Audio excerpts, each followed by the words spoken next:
Welcome to Lead and Follow, a podcast that explores how great collaboration actually happens. I'm your host, Sharna Fabiano, author of the book Lead and Follow, The Dance of Inspired Teamwork. And I'm pleased to bring you the latest research, insights, and learning methods to help you work together better with the people around you.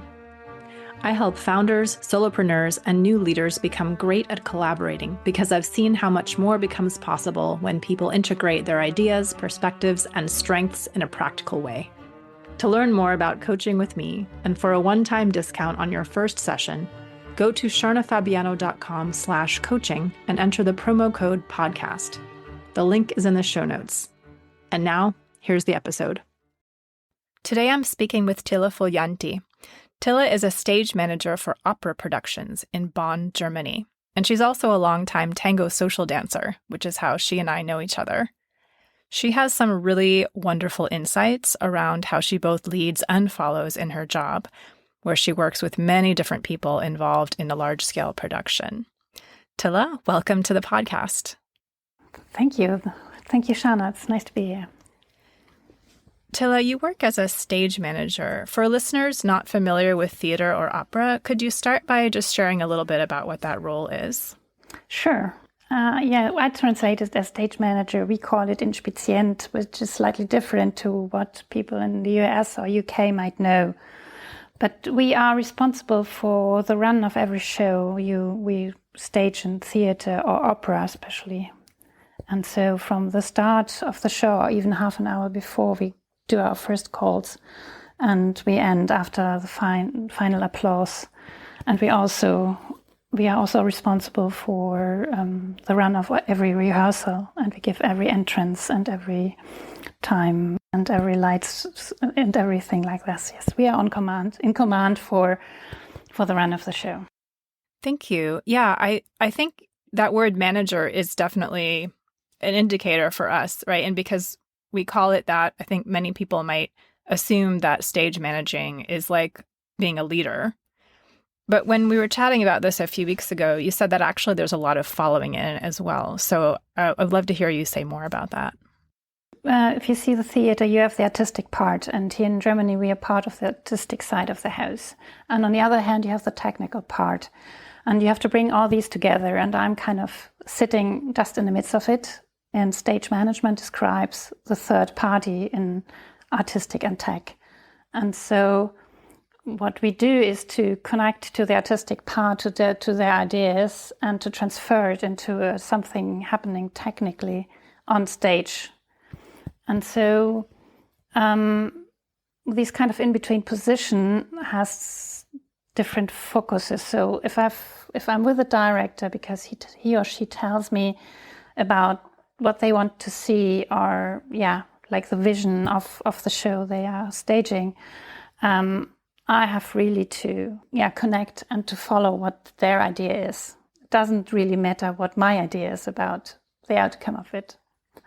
But as well, and on stage, I have then to lead, because I have to create space for others to act and to feel safe, and also to announce and project information and guidelines to a group of people, like a chorus or extras or technic staff and crew. So it's a kind of in between and a lot of switches. Yes. I love that you positioned that the stage manager, what we call the stage manager role, kind of in this middle bridge, like bringing together, right, these two sides. It's a wonderful image. Could you speak a little more about what it's like on each side, the following and the leading? Maybe start with the following. So in relation to the director.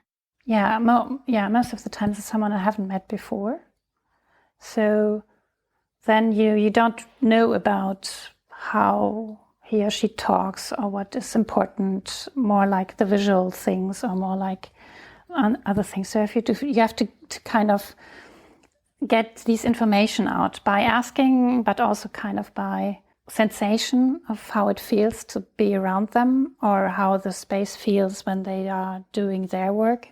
And so that's a lot of following, and it reminds me a lot of tango dancing when I dance with someone I have never met before. It's also this kind of trying to be as attentive and as ready to take in whatever information I can get. Through the process, you get to know this person better and better to know what they might want to see. And from the knowledge I have, from my experiences I have, I can then offer something to suit the ideas, which is also pretty similar to tango dancing. Yeah, I can totally see that, that especially in the case of a new partner or a stranger, right, which sometimes happens a lot, that need to observe and open yourself and not just listen with your ears, but listen with, your whole body in order to be able to contribute. Beautiful. And let's go to the other side, the leading side. So you talked about kind of when you're in relation to the extras and the chorus, like you have to sort of switch your mode. What's that like? Just a moment comes to my mind where I kind of have to project the idea to this group of people, and then I really put my feet into the ground and stand there and be present and make them be quiet, and then tell them what the frame is or the guidelines are, and try to move them through this process also in this preset frame. And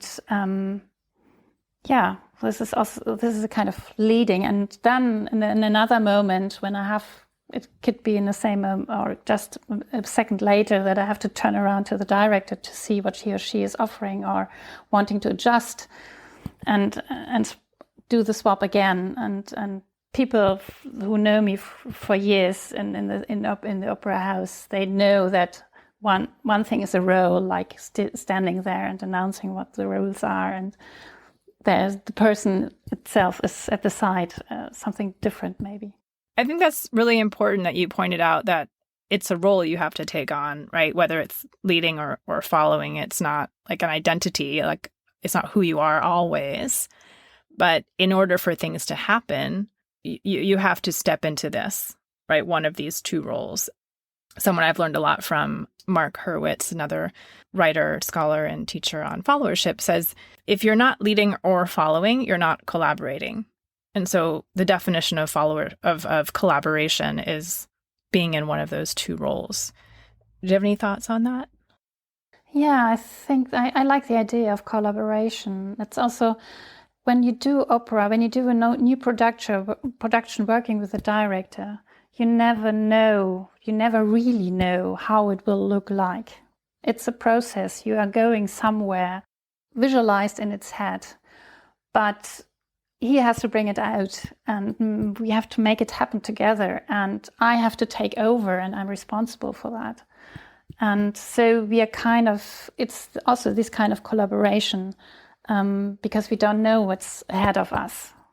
We have an idea in which direction we go, but it depends then on a lot of bigger and smaller details and contributions and whatever, if we happen to end up there, or what's really the end production on stage.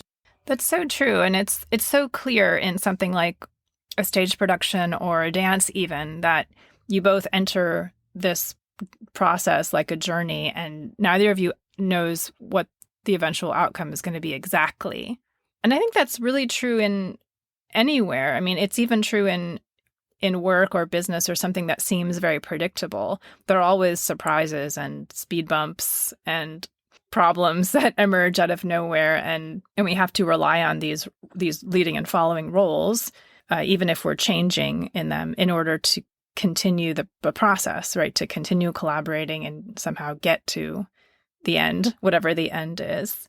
I wonder if you have any experiences of that, like any stories from recent productions you wanted to share, how you have used either following or leading to overcome a challenge or kind of get through a difficult part. I remember a production on Philip Glass' Echnatan. And we had a set of extras doing some tech things because we had big towers on stage. They had to be moved pretty precisely in every show. And the idea first was that the tech staff will do that because it was pretty a safety issue. But we figured out that it's better to let the extras do it. And so I really had to teach them. And so I really had to step into this leading role, telling who has to take which corner to move where, and to make really a pretty well structure that every one of them felt secure to move these huge towers around stage. And coming back, to what you asked before, like this kind of collaboration is only possible if you take one of these roles. In taking this with opera and directors, if I start to act as a leader at the side of a director, we will get into trouble because it's not my job. As a stage manager, I have to be at this moment, I have to be the follower and kind of trying to realize or to really make happen what he wants to see. If I try to put in my ideas and my visions about what he or she should think or should stage, then we are in big trouble and they wouldn't really like to work with me again. Yeah, I imagine that would not go over so well. So coming back to experiences, my last production here, I just staged. It happened to me because I know the director quite well, that I kind of put out some ideas saying, I would take the red curtain, for example, because they were discussing about the black or the red, and I said, I would take the red curtain, and was immediately like, sorry. And he said, well, if you say that, then we take the red curtain. So it was really this kind of funny thing, but we know each other pretty well enough to do these kind of things. That's a wonderful story. I immediately go to my dance experience, and I wonder if you have the same feeling that when you have a strong connection, like you'd mentioned with this director, you know them already, then a little bit more fluidity comes into the partnership. So if I'm with a partner on the dance floor that I know very well, there might be a moment, even when I'm following, that I make a movement or make a stylistic suggestion that I just sense that he or she, my leader, will be open to because of our strong connection. And that, that just it only becomes possible with that deeper knowing of one another. Yeah, I would agree, even to say that it's a safe space the leader creates, which makes me, gives me the chance to fill the space and to feel confident in it and take chances in a way, because I kind of also know what his or her vision is at the moment, or how far I could stretch it, but still keeping the frame. So this is very true in tango dancing as well. I love that. Yeah, I want to pick up on that idea of the safe space, because it's very much in the conversation right now in the United States, the idea of psychological safety and the role that the leader plays in making it okay for others to speak up and contribute things. And that's definitely a felt experience on the dance floor. You've mentioned it a couple times in the realm of theatrical production. Could you maybe say a little more about that? Like, how does the leader make a safe space? Like, how do you do that when you're leading, or how do you experience it from the director or others when they're doing that? Maybe I could refer to comments I got on the way I do my job from singers on stage. Yeah.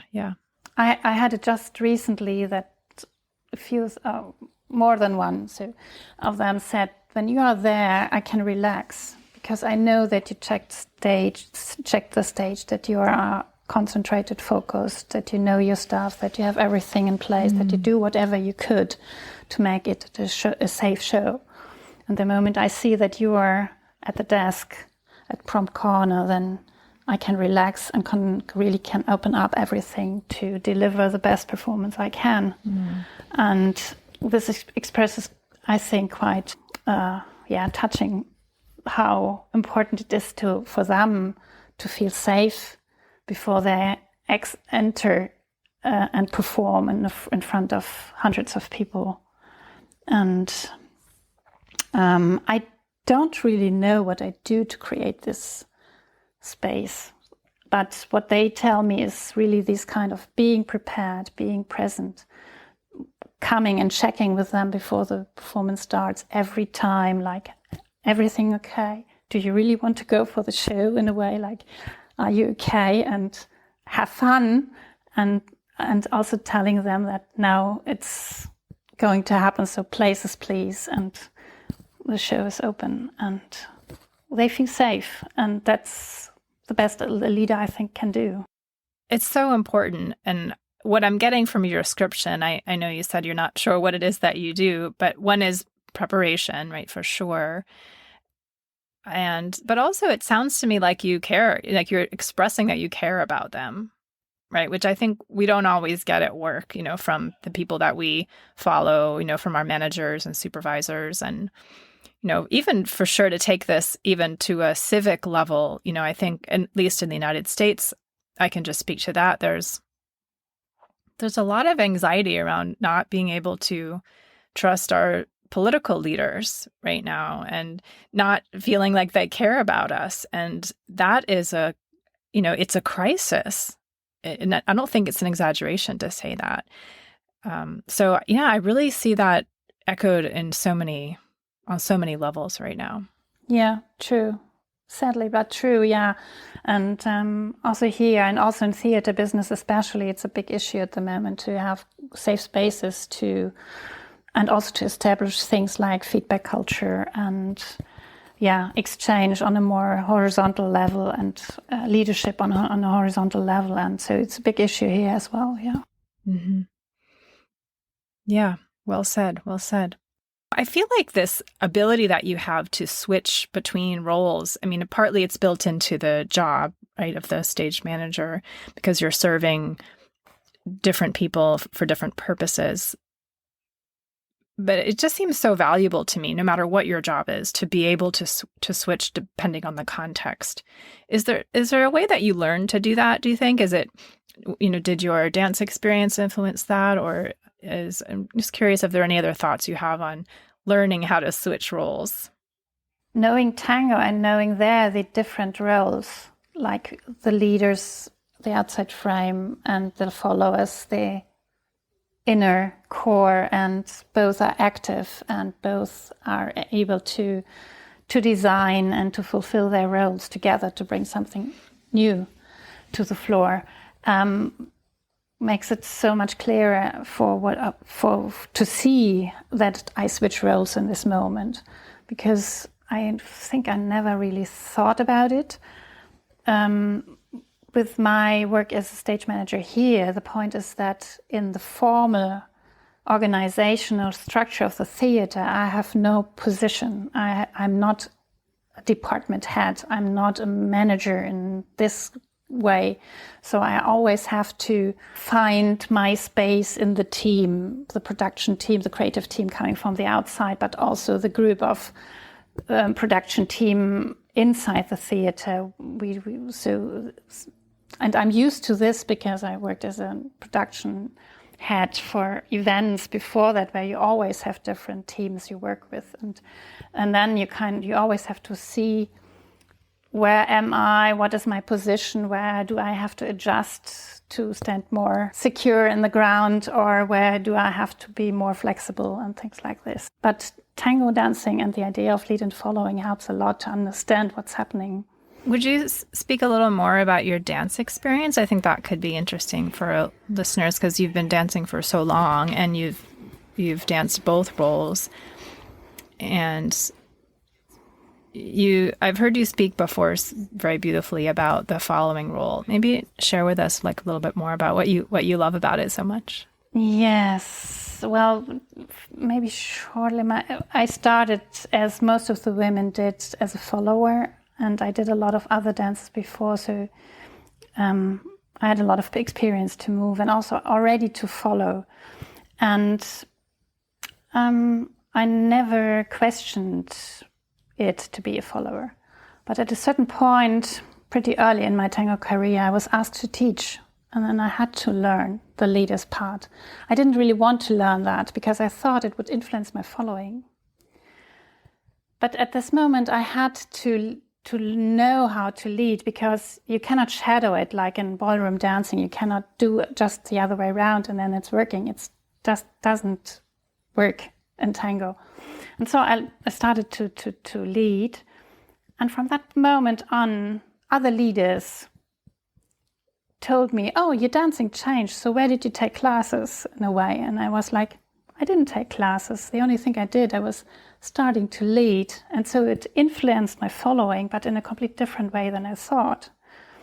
And so I kind of maybe understood more what the other part is doing or thinking or covering, that I could know better what my part in following is and enjoy it more, maybe even because I could really go to the limits of the frame the leader is giving me. And I love to fill it, and I'm happy to respect the frame, like the embrace a leader is giving me. But I listen to the music. I know the music for decades. I know how to put my feet into the ground and can give texture to it. I can be fast or slow. I could give resistance, or I could just go. And so there's so many possibilities I could do. And if I have a leader who also starts to listen to me and to connect to me, then I can kind of take everything out of this treasure box to make it an incredible dance. Beautiful. I love the treasure box image, and that when you're embodying the following role, you feel like you have so many possibilities. It just speaks to the paradox, right, of lead and follow, which is, I think, part of the magic for me as well. It seems intellectually that the leader's in charge, right, in control, because they're creating the frame, and the followers just sort of doing what they're told. But that's actually like just the opposite of the experience of tango. You have these roles and they're very specific, but then they're not at all what an outsider would think. Actually, there's this great experience of freedom, right, in both, right, but in different ways. Tilla, I wonder, because a lot of our listeners are not dancers, right, and so we have this insider's view, but if you were going to encourage someone to bring awareness to followership, right, alongside leadership, because we have so much awareness already of what it is to lead and why that's important, but not so much around what it is to follow and why that's important.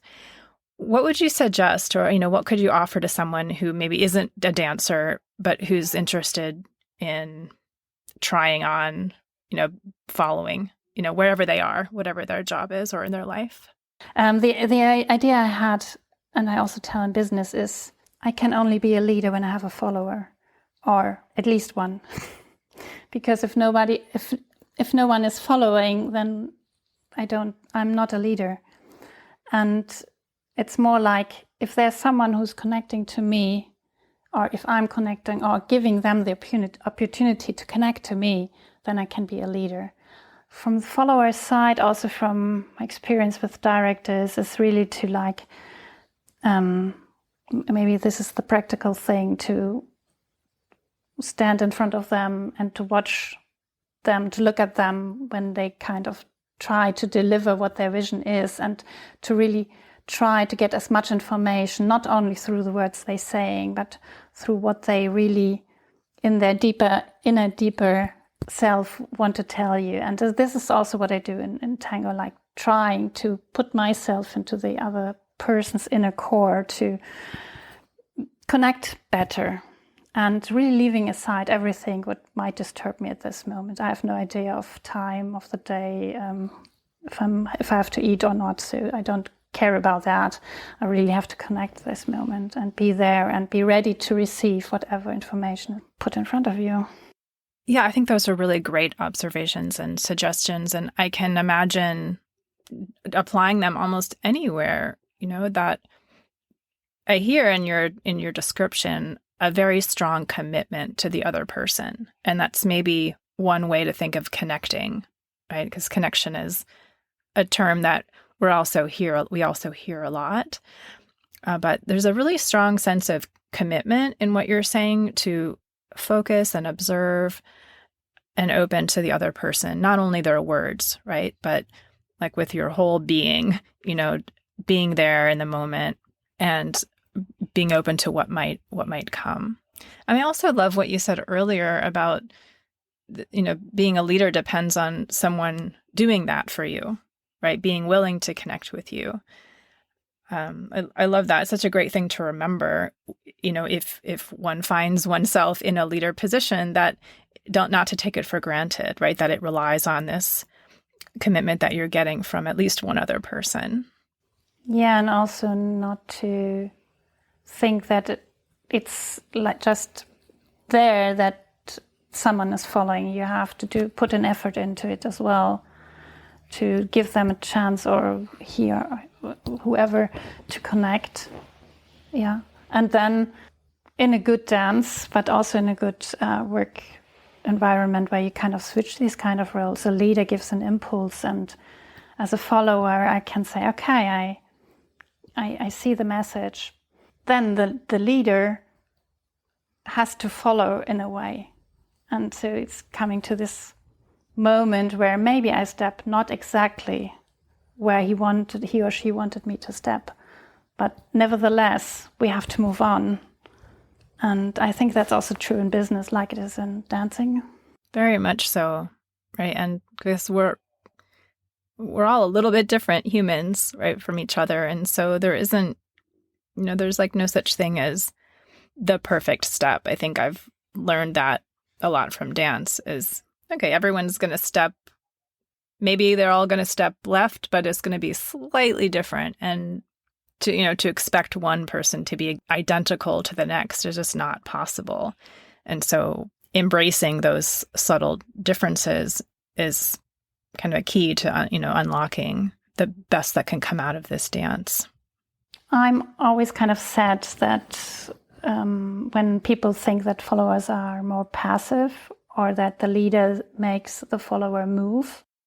We have this problem also in the job descriptions in businesses, where we have a lot of assistants in the director's assistant, or the set designer's assistant, or the costume designer's assistant, and also our position as a stage manager goes sometimes in this direction. And it's also kind of in the ranking, in the formal structural thinking, you think an assistant is less worthy than a manager. But if you look at it closely, then without an assistant, a manager will never achieve what the entire team could do. And so, especially in theater business, the assistants, they have a pretty important part. They know the house, they know how to connect to other departments, and the director is only a visiting guest. So he or she really has to rely on their knowledge and their professionalism. And it would be nice to understand that a leader needs a follower and a manager needs an assistant to achieve whatever they want. I think that's so important. And I love that you've called attention to the words that we use, right? Because just naming something an assistant definitely diminishes it, right, in our mind. But, what if it was called the director's partner, or the production partner or something? I'm not sure what the word would be, but yeah, I think you're right on there, because it's true. Like it's like doctors and nurses also, right? We have a hierarchy there, but many doctors I've spoken with will say, I need my nurses. I can't do my job, without that nurse who comes and make sure that I know exactly what I need to know about this patient. It's very much that complementary relationship where both are equally necessary. Thank you so much for pointing that out. And thank you so much for sharing all of these insights. It's been such a pleasure, and I hope we can keep talking about this. I always learn so much. Thank you. I really loved it to take a deeper look into it again. You have been listening to the Lead and Follow podcast. Special thanks to Glover Gill for composing our music, and a huge thank you to all of you who support the show. It really means a lot.